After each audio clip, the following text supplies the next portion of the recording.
ಚಂದ್ರವರಾಗಿ ಮೆರೆಯುತ್ತಾ ಇದ್ದಿ. ನೀವು ಏರಿದಂತಹ ಎತ್ತರ, ಗಳಿಸಿಕೊಂಡಿರುವಂತಹ ಕೀರ್ತಿ, ಮಾಡಿದ ಸಾಧನೆ ಅದ್ಭುತವಾದದ್ದೇ ಹೌದು.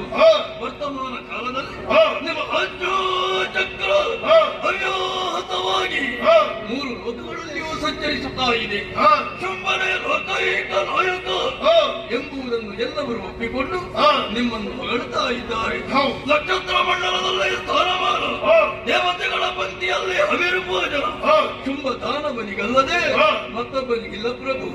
ಅಂತಹ ಯೋಗ್ಯತಾ ಸಂಪನ್ನರಾಗಿರುವಂತಹ ತಾವು ಯಾವುದೋ ಒಂದು ವನದಲ್ಲಿ ಹೆಣ್ಣೊಬ್ಬಳಿದ್ದಾಳೆ ಎಂಬುದನ್ನು ತಿಳಿದು ಮನಸ್ಸಿನಲ್ಲಿ ಕಲ್ಪಿಸಿಕೊಂಡು